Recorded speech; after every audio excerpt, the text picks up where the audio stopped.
aula. O primeiro nível, me permita essa expressão, de pecado é negligenciar. Depois nós temos a situação piorando. Mais um degrau da escada para baixo é descido. E agora é a incredulidade. Então, o capítulo 3 de Hebreus, verso 12, vai dizer: tende cuidado, meus irmãos. Não é, não foi escrito para incrédulos. Não é qualquer outro que não seja irmão. Não é um falso irmão. Alguns querem acomodar o livro de Hebreus à sua teologia, à sua própria teologia. Não dá lugar para que a Bíblia fale por si mesma. Então, a maneira que eles encontram para acomodar esse livro é assim. Quando o capítulo 6 fala sobre aqueles que caíram, que é impossível renová-los para arrependimento, eles são falsos cristãos. Por isso que eles caíram. Né? Então, na caixinha teológica deles está tudo muito simples. Né? Mas, irmãos, permitamos que a Bíblia fale fora de nossas caixinhas teológicas. Fale por si mesmo. Olha, falando com as minhas palavras, essa história de caixinhas que ele está citando, é que o ser humano, ele, ele vê na Bíblia uma linguagem difícil, difícil de entender, porque a pessoa está lendo uma visão da cultura que tem, do intelecto que tem. E como com aquele intelecto, com aquela cultura, é difícil entender a Bíblia. E o grande problema é o seguinte: a Bíblia não se entende com intelecto ou cultura. A Bíblia se entende por revelação do Espírito Santo. É vida espiritual. E é isso que nós pregamos na nossa academia. E é isso que nós queremos. Chamamos você para vir trabalhar conosco no sentido de viver a vida espiritual. E esse livro que nós vamos estudar todos os sábados aí, talvez vai 1 ou 2 meses, pelo que eu imagino, ele vai trabalhar exatamente alcançando a recompensa da herança. É lógico que está colocando o nível espiritual, mas existe uma realidade para nós no plano horizontal. Quem ganha a herança? Quem fica com a herança? Se bem que o livro na Bíblia não fala só em herança, ela fala em galardão, ela fala em recompensas, como está aí. Vamos estudar mais, mas teremos aí 1, 2 meses para refletir todos os sábados sobre esse assunto. Assim como amanhã de manhã, às 10 horas, domingo, todos os sábados, nós temos a Mesa do Senhor, que é um evento bíblico, aconteceu, universal, e que é a igreja primitiva, onde a palavra dinamis era usada muito, que é o poder do Espírito Santo. A igreja primitiva fazia todo domingo de manhã uma expressão de Cristo em espírito e realidade. Mas isso é objeto do nosso live de amanhã às 10.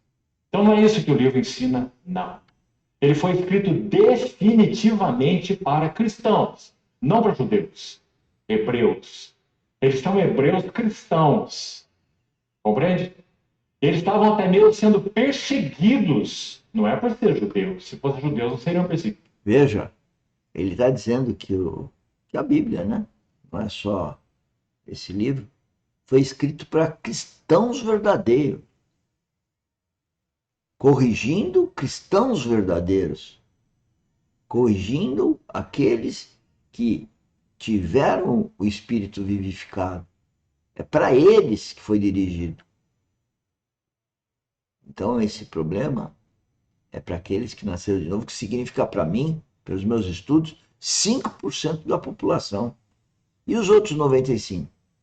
Nós aqui falamos com 100%, porque nós falamos nas redes sociais. Eu não estou falando dentro de um grupo chamado Assembleia ou Igreja. Eu estou falando com todo mundo que possa, pela internet, pelas páginas Facebook, Instagram, tá nos acompanhando. Portanto, é muito mais difícil atingir os corações. E só atingirá os corações se cada um que estiver me ouvindo abrir o coração para o Espírito Santo. Não sou eu. É o que você possa ter de revelação do Espírito Santo. É espiritual. Não é os olhos bonitos que eu tenho que vai convencer alguém. Mas se alguém enxergar as minhas palavras, as palavras de Cristo, aí sim. É porque você, na verdade, está ouvindo o Espírito Santo. Não é pelas minhas palavras, mas por revelação do Espírito Santo, onde você está vendo resplandecer em mim ou qualquer filho de Deus, Cristo. Porque é isso que está na Bíblia. Eles estavam perseguidos por serem cristãos e por terem deixado o arraial do judaísmo. E é isso outra coisa. Os cristãos são, foram e serão sempre perseguidos. E são perseguidos pelos próprios filhos, pelo cônjuge, pelos pais, pelos aqueles que são mais próximos. Depois os amigos, os negócios, enfim, são perseguidos. São perseguidos porque eles, cristãos verdadeiros, eles se chocam com o mundo. O mundo não os compreende. Ele está escrito na Bíblia. Eles, filhos de Deus, discernem todas as coisas. Está escrito na Bíblia. Mas não são discernidos. Esse é o problema.